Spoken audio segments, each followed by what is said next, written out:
शक्तिमान सामर्थ्य प्रभु परमेश्वर, तू जो स्वर्ग ऊंचे पर विराजमान है, सारी महिमा प्रभु जी हम तुझे देते हैं। तेरे उपकारों के लिए, भलाई के लिए, करुणा के लिए धन्यवाद।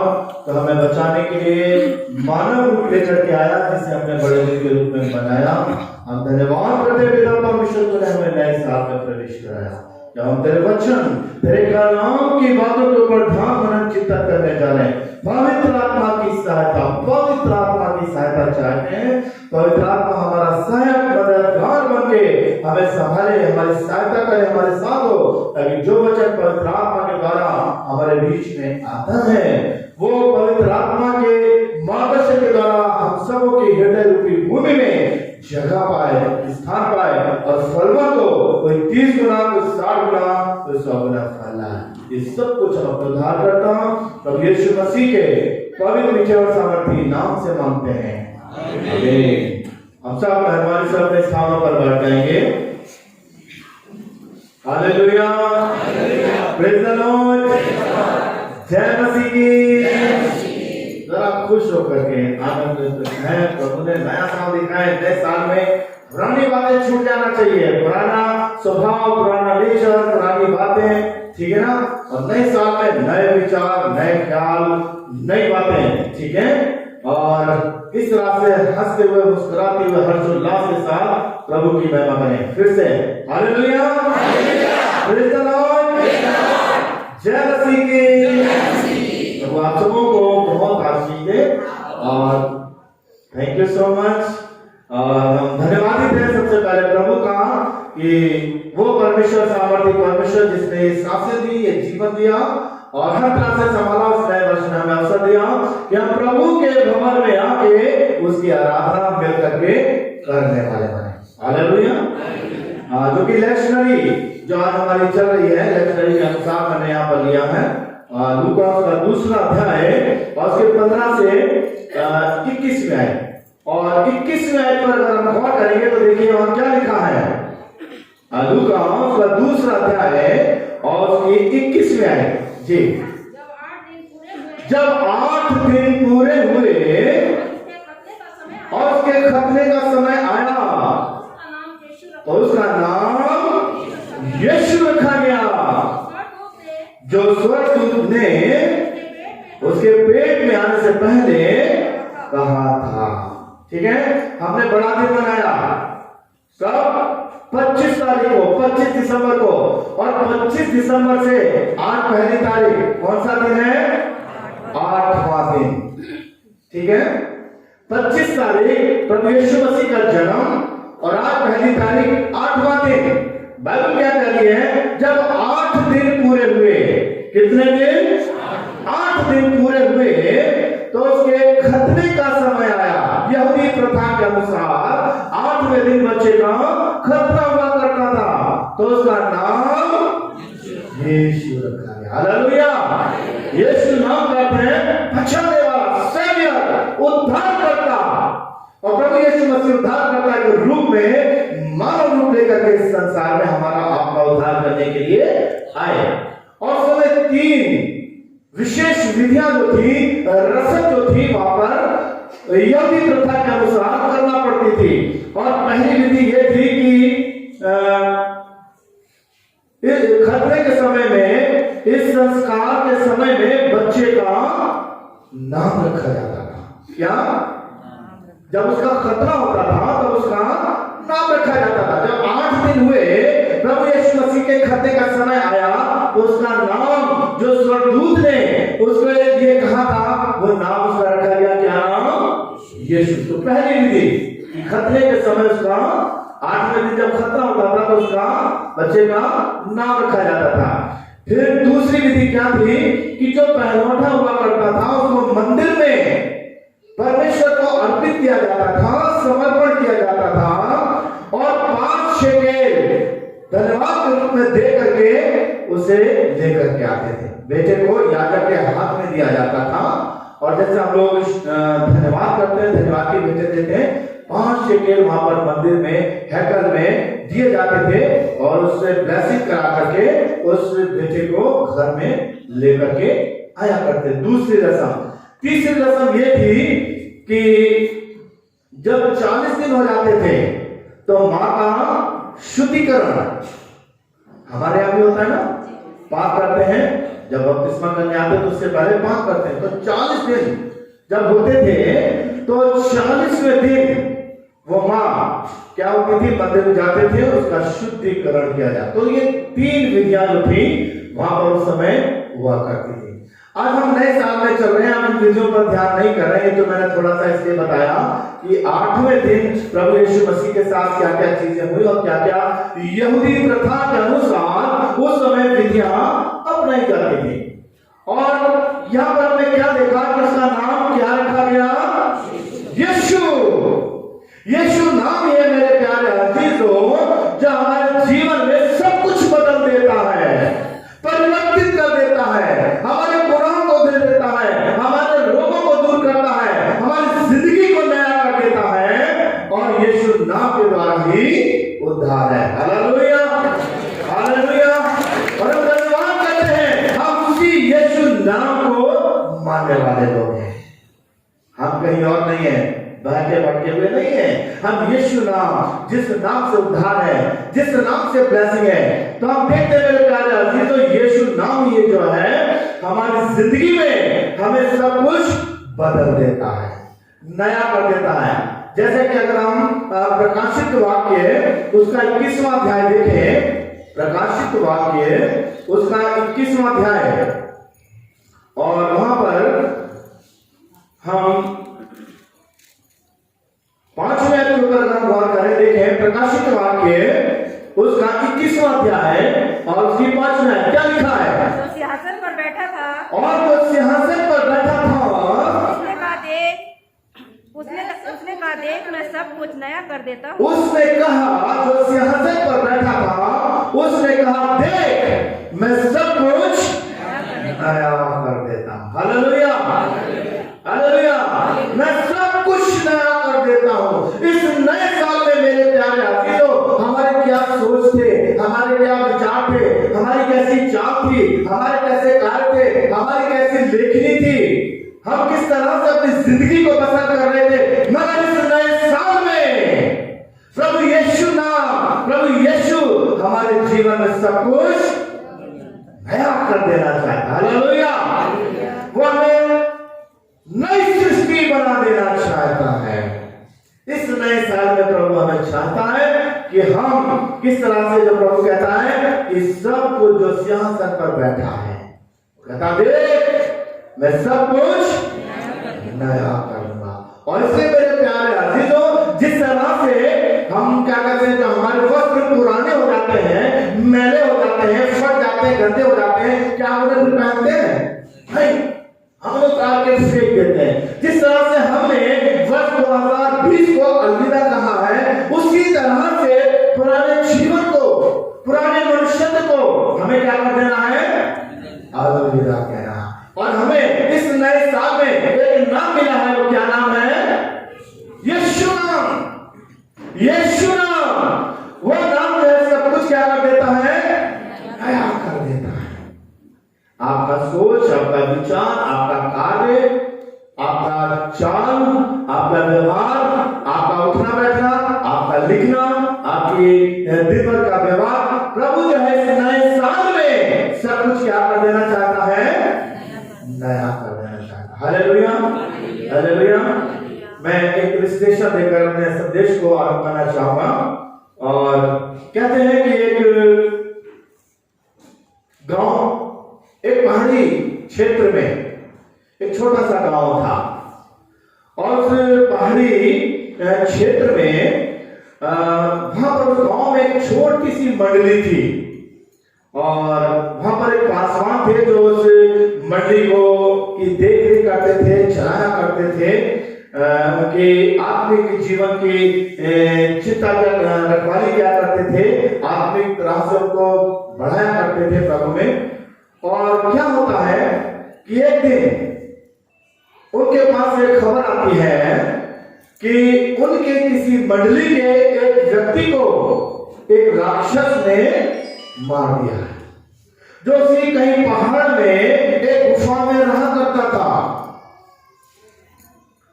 और पासवान के पास खबर है कि उस राक्षस को, हमारी मंडली के मसीह व्यक्ति को मार दिया है। और भाई साहब को बड़ा अफसोस होता है, अरे भाई ये कैसे हो गया। अब चूंकि किसी को मालूम नहीं है कहाँ है क्या है, सब बड़े हो जाते हैं। फिर क्या होता है, कुछ समय के बाद उसने एक और मसीह मंडली के व्यक्ति को मार दिया। ये लोग फिर बड़े चिंतित होते हैं, अरे ये कैसे है, कौन है, क्या है। और क्या होता है कि एक बार और कुछ समय के बाद उसने फिर एक और मसीह मंडली के व्यक्ति को मार दिया। और फिर 5 बार कुछ कलीसिया के लोग जाते हैं, देखते भागते कहाँ है, और वो राक्षस उन्हें मिलता है। और वो 5 बार जो है वो बड़े क्रोधित होते हैं कि, और उसे कहते हैं कि तुमने हमारे मसीह मंडली के व्यक्ति को मार दिया, 3 व्यक्तियों को मार दिया, और अभी फिलहाल में तुमने एक और व्यक्ति को मारा है। राक्षस कहता है, नहीं, मैंने आपकी मसीह मंडली के किसी व्यक्ति को नहीं मारा, मैंने किसी मसीह व्यक्ति को नहीं मारा। उन्होंने कहा, नहीं, तुमने हमारे मसीह व्यक्ति को मारा है। मसीह व्यक्ति को तो नहीं मारा, मगर हाँ, एक व्यक्ति को मैंने अभी जरूर मारा है। बहुत अच्छा, तगड़ा, मोटा, ताजा, हेल्दी सा था। वो तो नहीं, हाँ हाँ हाँ, वही व्यक्ति था। अच्छा अच्छा अच्छा, उसकी बड़ी खेती बाड़ी थी। हाँ हाँ हाँ, वही वही वही वही हमारा मसीह व्यक्ति था। अच्छा, उसके पास ट्रैक्टर भी था। हाँ, वही वही व्यक्ति हमारा मसीह व्यक्ति था। अच्छा, उसके पास अच्छा बंगला भी था। हाँ हाँ, वही मसीह व्यक्ति था। नहीं, मगर मैंने आपके किसी मसीह व्यक्ति को नहीं मारा। कैसे कहते हो, हमारा मसीह व्यक्ति था। उस राक्षस ने कहा, मैं मसीह व्यक्ति को 100 गज दूर से सूंघ लेता हूं, मैं मसीह व्यक्ति की सुगंध को 100 गज दूर से सूंघ लेता हूं, और मैंने उस व्यक्ति में कोई मसीह की सुगंध नहीं पाई, उसमें मसीह की कोई खूबी नहीं पाई, मसीह के कोई गुण नहीं पाए, मसीह का कोई स्वभाव नहीं पाया, और इसलिए मैंने उस व्यक्ति को मार दिया। मैं मसीहों से बहुत डरता हूं। हालेलुया, मैं मसीहों से बहुत डरता हूं। शैतान मेरे प्यारे अजीजों मसीह लोगों से डरता है, जो राक्षस के रूप में है। जब हम प्रार्थना करते हैं, मसीह जीवन हमारे अंदर होता है, मसीह स्वयं हमारी जिंदगी में होता है, शैतान 100 गज दूर से भाग जाता है। Hallelujah, hallelujah. मगर जब हमारे अंदर मसीह की सुगंध नहीं होती, मसीह का स्वभाव नहीं होता है, मसीह के गुण नहीं होते हैं, खूबियां नहीं होती हैं, विशेषता नहीं होती है, वो राक्षस शैतान क्या करता है, हमें मार देता है। जिसके लिए लिखा है पतरस की पुस्तक में कि शर्म पर की नाई ढूंढता फिरता है कि जाके मिले खाना खाए। मेरे प्यारे अजीजों, यदि हमने मसीह के होकर के मसीह में जिंदगी अगर नहीं बिताई है, मसीह के तो हैं मगर मसीह में जिंदगी नहीं बिताई है, तो हमें प्रभु ने धन्यवाद करें कि एक और नया साल दिया है कि हम अपने जीवन में परिवर्तन करें, हम अपनी जिंदगी के ऊपर सोच विचार करें, अपने चाल चलन पर सोच कर, अपने ख्यालों पर, अपने कार्यों पर, अपने व्यवहार पर विचार करें, कैसी जिंदगी हम बिताते चले आ रहे हैं। हम मसीह के होते तो हुए, मगर मसीह की सुगंध हमारे जीवन में नहीं है, मसीह के गुण हमारे जीवन में नहीं है। हमारी जिंदगी में वो शैतान के उपजाए हुए ईर्ष्या है, द्वेष है, नफरत है, डर है, बदमानापन है, लीला क्रीड़ा है, सांसारिक बातें हैं, और जिसका नतीजा जब शैतान हमारी जिंदगी में मसीह की कोई सुगंध नहीं पाता, तुरंत हमें अपने शिकंजे में जकड़ देता है और फाड़ देता है, नाश कर देता है। और इसलिए प्रभु ने जब ये सुनहरा अवसर दिया है इस नए साल में, तो मेरे प्यारे आगे यीशु नाम एक मिला है जो हमारी सारी समस्याओं का समाधान है। और प्रभु यीशु मसीह क्या कहता है, प्रभु क्या कहता है, मैं सब कुछ नया करूंगा। हालेलुया। और इस नए साल में मेरे प्यारे अजीजों, प्रभु हमारी जिंदगी को, हमारे जीवन को सब कुछ बदलना चाहे। कुछ बातों के ऊपर हम जल्दी से गौर करेंगे। पहली बात है नए जीवन की शिक्षा। इस नए साल में जब प्रभु ने मुझे आपको ये अवसर दिया है, ये समय दिया है, तो यीशु मसीह को करके हम चले और नए जीवन की शिक्षा चले। वो क्या है? रोमियो का 6वां अध्याय निकाले पवित्र वचन बाइबल के अनुसार, और रोमियो 6वां अध्याय और उसकी 4वीं आयत क्या लिखा है? अतः उस मृत्यु का बपतिस्मा पाने से हम उसके साथ गड़ गए, ताकि जैसे मसीह पिता की महिमा के द्वारा मरे हुओं में से जिलाया गया, वैसे ही हम भी ध्यान करिए, वैसे ही हम भी नए जीवन की सी चाल चले। कैसी चाल चले?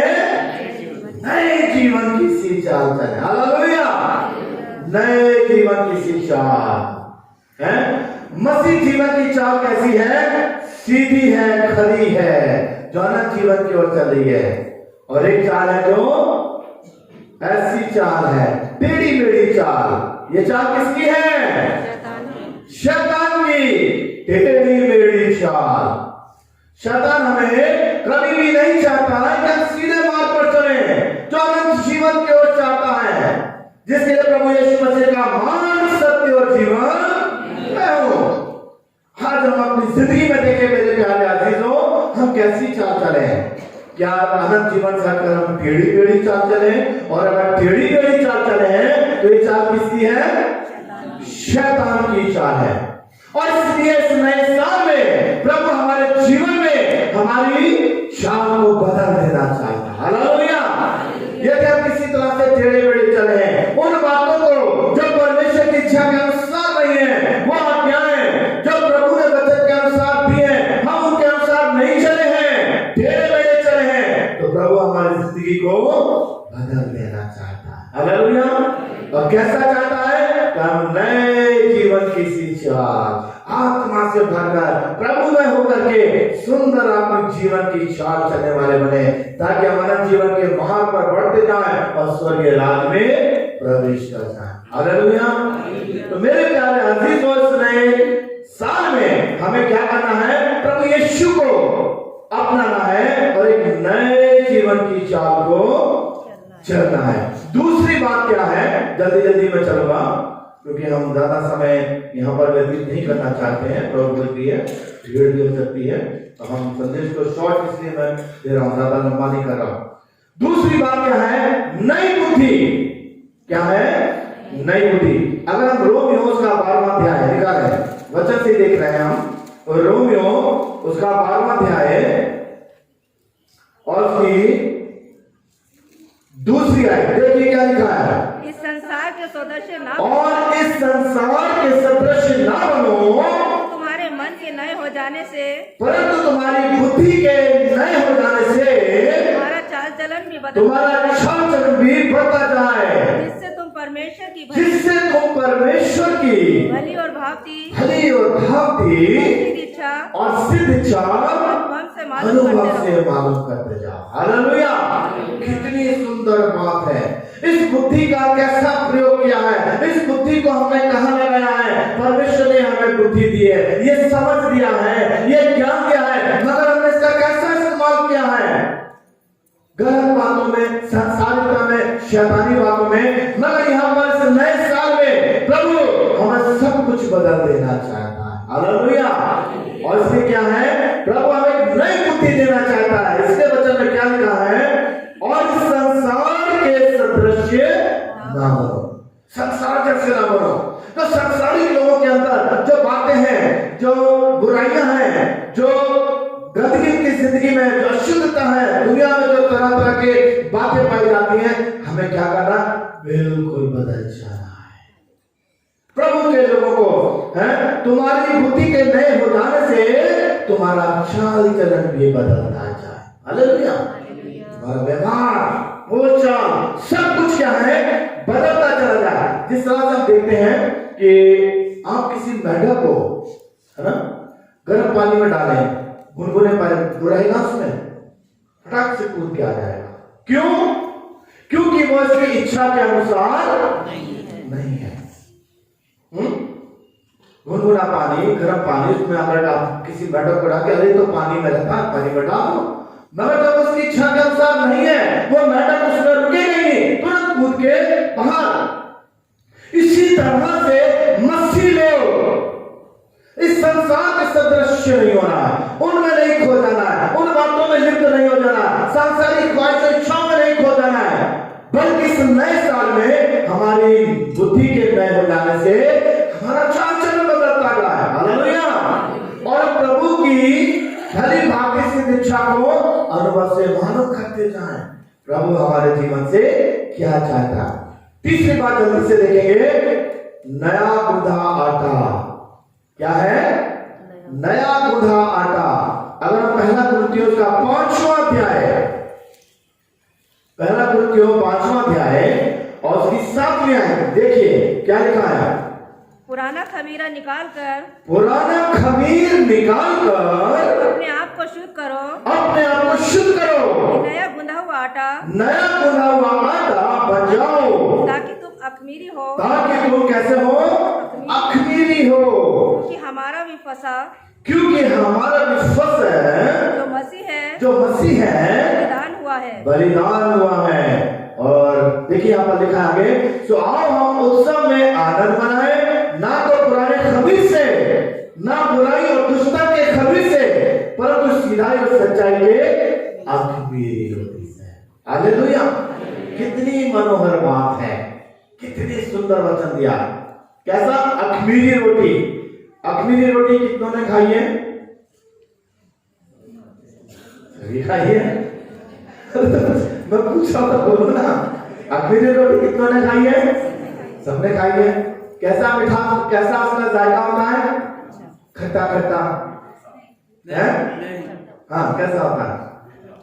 मीठा होता है, मीठा होता है और खट्टा होता है खमीर वाले, खमीर का। हाँ भाई, अखमीरी में लोग कंफ्यूज हो जाते हैं। जो खमीर होता है वो कैसा होता है? खट्टा होता है। ठीक है। अखमीर का मतलब है उसमें खमीर नहीं है। तो जो पुराना खमीर है, तो खमीर में क्या होता है? जब खमीरी बनाते हैं ना, उसको रखते हैं, तो उसमें क्या होता है? खटास आ जाती है।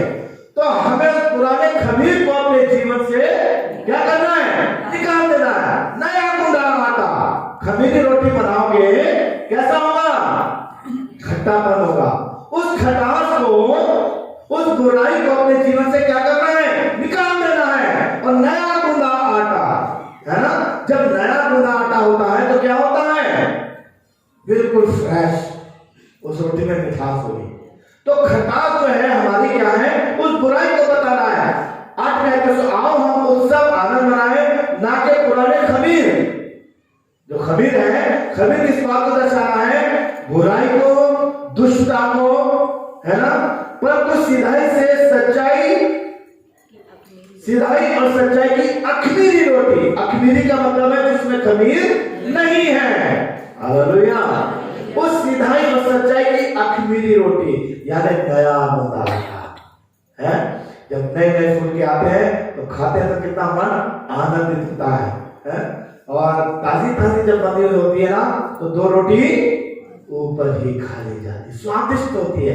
हमारा जीवन स्वादिष्ट हो जाना चाहिए। ठीक है ना?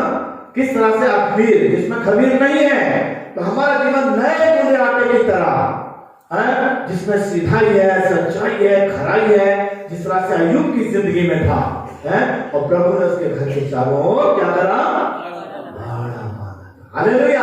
तो प्रभु जो है हमें किस तरह से नया गुंधा आटा, है ना, स्वादिष्ट, हमारा जीवन स्वाद में होना चाहिए, मसीहत के स्वाद से भरा हुआ होना चाहिए, ताकि खुद भी आनंदित हो, दूसरे को भी आनंदित करने वाले। हालेलुया। जल्दी से चलेंगे। चौथी बात, नया भीतरी मनुष्यत्व नया करना चाहिए नए साल में। दूसरा कुरिन्थियों का 4वां अध्याय, दूसरा कुरिन्थियों 4वां अध्याय और उसकी 16वीं आयत। दूसरा कुरिन्थियों 4वां अध्याय 16वीं आयत क्या है? नया मनुष्यत्व भी, है ना? नया भीतरी मनुष्यत्व जी 16वीं आयत। यदि हमारा बाहरी मनुष्यत्व नष्ट होता जाता है, तो भी हमारा भीतरी मनुष्यत्व दिन प्रतिदिन नया होता जाता है। हाँ, दूसरा पत्री 4:16 पढ़ रहे हैं ना। इसलिए हम हियाव नहीं छोड़ते, तो यहाँ पर लिखा हुआ है दूसरा पत्री 4:16, इसलिए हम हियाव नहीं छोड़ते यद्यपि हमारा भारी मनुष्यत्व नाश भी होता जाता है, तो भी हमारा भीतरी मनुष्य दिन प्रतिदिन नया होता जाता है ना। भारी मनुष्यत्व क्या है? नाश हो रहा है। जब हम बुजुर्ग हो जाते हैं हमारे दांत भी निकल जाते हैं, नए समय में हड्डी भी तोड़ देते हैं दांत से जवानी में, जब बुढ़ापा आता है बुजुर्ग आदमी दांत नहीं रहते, खाने पीने शरीर कमजोर हो जाता है। और बुढ़ापे में कभी कभी बुजुर्ग लोग जब जवान कुछ नहीं, अब तुम क्या काम करते हैं, हम बोरी उठा कर चले जाते थे, हम ये करते थे वो करते थे ना। तो बुढ़ापे में क्या है, यहाँ पर लिखा है हमारा भारी मनुष्य क्या होता जा रहा है? नाश हो रहा है, कमजोर होता जा रहा है। मगर क्या कहता वो? तो भी हमारा भीतरी मनुष्यत्व आत्मा, आत्मिक बुढ़ापे में भी अगर शारीरिक रूप में कमजोर जरूर हो रहे हैं, मगर भीतरी मनुष्य आत्मिकता हमारी क्या लिखा हुआ है? मनुष्यत्व दिन प्रतिदिन नया होता जा रहा है। हालेलुया। अब ये नहीं कि हमारी उम्र इतनी हो गई है, हम 70 साल के हो गए, 80 साल के हो गए, अब हम कैसे नए हो सकते हैं, है ना। शरीर तो कमजोर होगा और आत्मा दिन प्रतिदिन नहीं होती जाएगी। हालेलुया। और मैं ये कहता हूं कि बुजुर्ग लोगों की आत्मा और भी नहीं बढ़िया होना चाहिए, क्योंकि जवान अपनी जवानी में खो जाते हैं और बुजुर्ग लोग हर तरह के आनंद लेने के बाद आत्मा में और बलवंत होते हैं। हालेलुया। कहता है कि हमारा भारी मनुष्य तो नाश होता जाता है, कमजोर होता जा रहा है, और भीतरी मनुष्य तो आत्मिकता हमारी बलवंत होती जाती है, नहीं होती जाती। तो इस नए साल में हमारा भीतरी मनुष्य आत्मिकता में हम कैसे होना चाहिए? नए हो जाने चाहिए। हालेलुया। बलवंत हो जाना चाहिए, सामर्थी हो जाना चाहिए, ताकि हम दुष्ट शैतान का सामना करें और डांटे से अपने जीवन से, अपने घर से, परिवार से, कलीसिया से दूर भगाने वाले बने। ये सब कब होगा?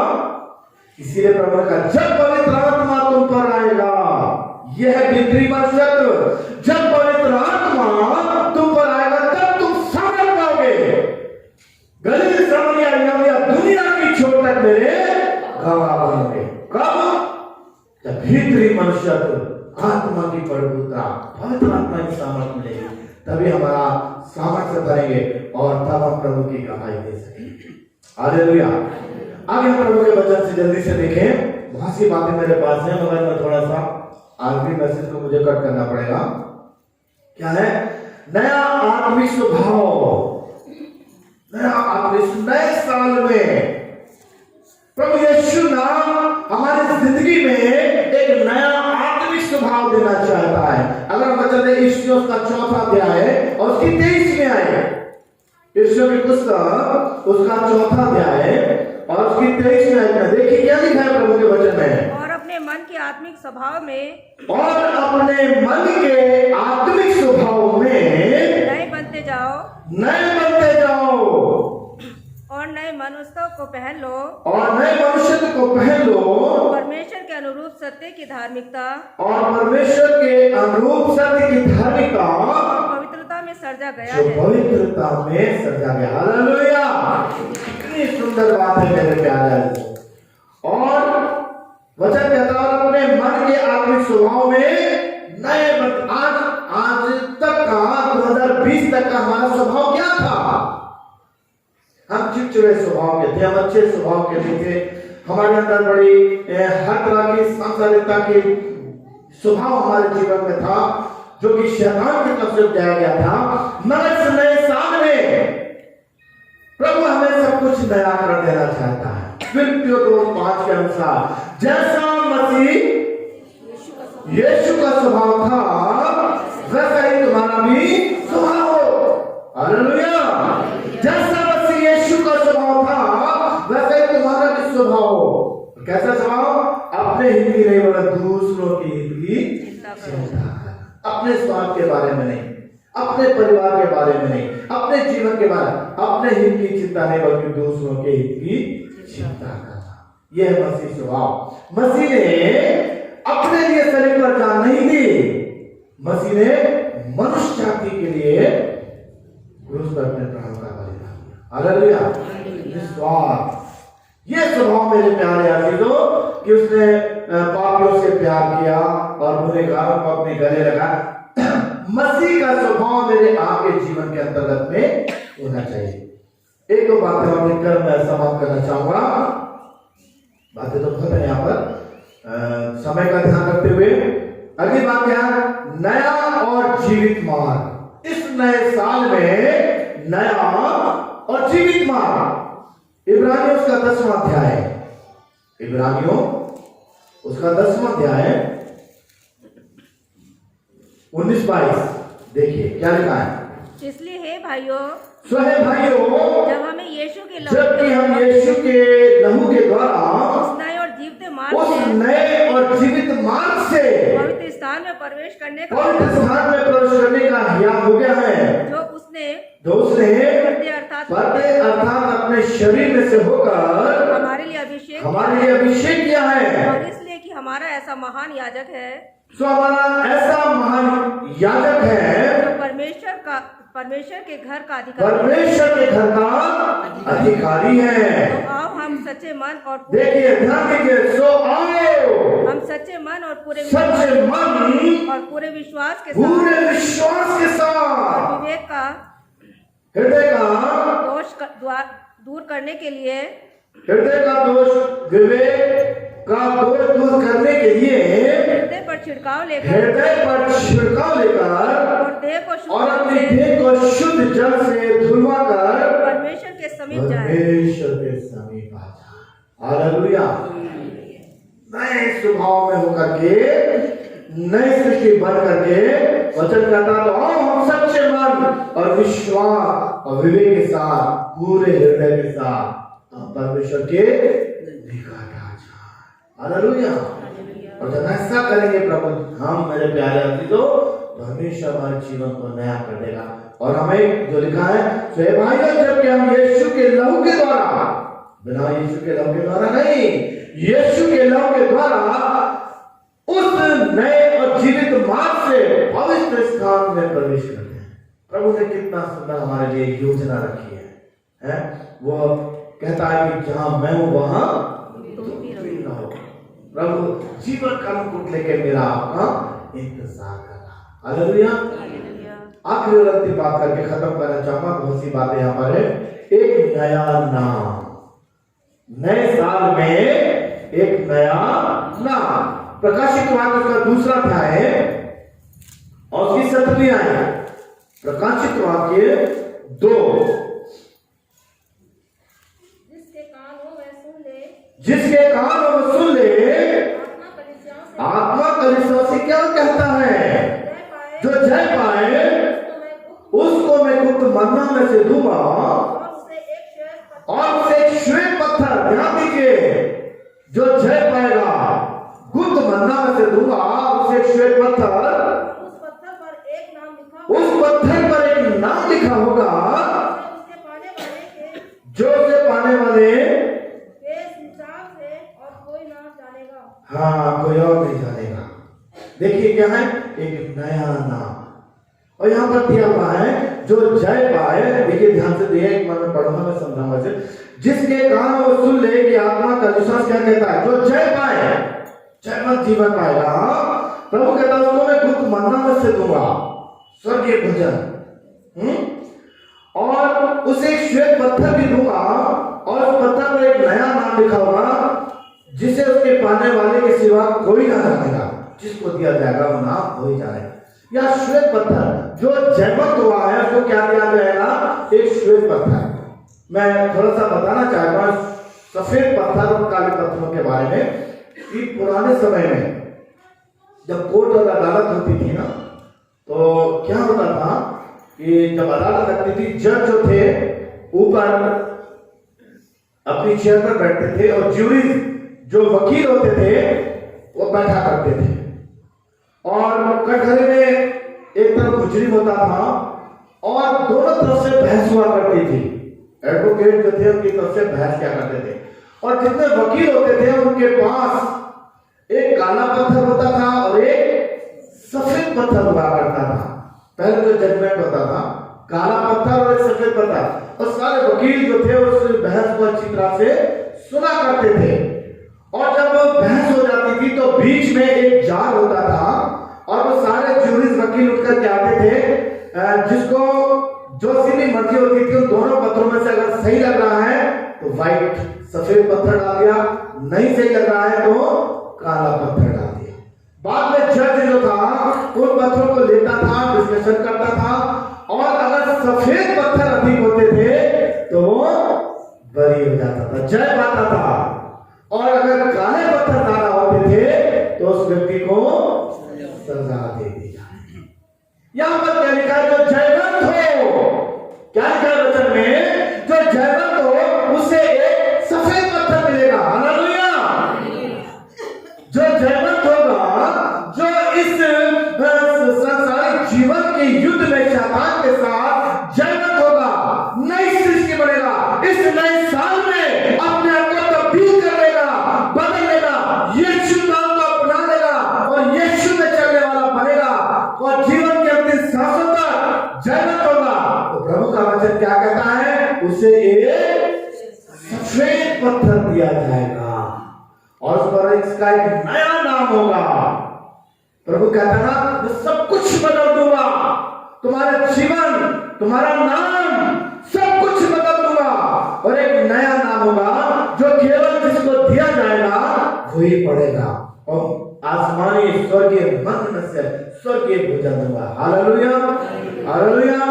मेरे प्यारे अजीजों, हम देखते हैं इस नए साल में प्रभु यीशु हमारे लिए सब कुछ करने के लिए तैयार है, हमें पूरी तरह से बदल देने के लिए तैयार है। चाहता है कि हम इस संसार में प्रभु यीशु को अपना लें, यीशु नाम को अपने जीवन में ले लें और प्रभु यीशु में चलने वाले बने, जो कि हमें सब कुछ बदल देगा, तब्दील कर देगा, नया बना देगा और एक नई सृष्टि कर देगा, ताकि हम उस नए स्वर्गीय अपने मुकाम में जो स्वर्ग में है अनंत जीवन, उसमें प्रवेश करने वाले बने। Hallelujah, hallelujah. तो इस नए साल में जो हम इन बातों पर विचार किया है, हम उस तरह से अपनी जिंदगी में अपने जीवन को प्रभु को समर्पित करें, उसके चरणों पर डालें। आज हम प्रभु को देने जा रहे हैं, तो हम अपने आप को अपने गुनाहों से सच्ची तौबा पश्चाताप करें और इस नए साल में नई सृष्टि बनकर प्रभु की महिमा करें और ज्योति की मानिक चमकते रहें, जो प्रभु ने कहा तुम जगत की ज्योति हो। मसीह की सुगंध को फैलाते रहें और खुद बचें और दूसरों को भी बचाने वाले बने। इस नए साल में प्रभु आपके जीवन में सब कुछ नया कर दे। पुरानी टेंशन, डिप्रेशन, दुख, परेशानी, तकलीफें अपनी दया से, यीशु के नाम से दूर जाए। खुशियां, आनंद और आशीष आए और आप नए व्यक्ति, नई सृष्टि बन के प्रभु की महिमा करें। आगे दुआ करेंगे। हमारे महान जीवी सामर्थी लो परमेश्वर, तेरे चरणों पर आते हुए सारी महिमा तुझे देते हैं।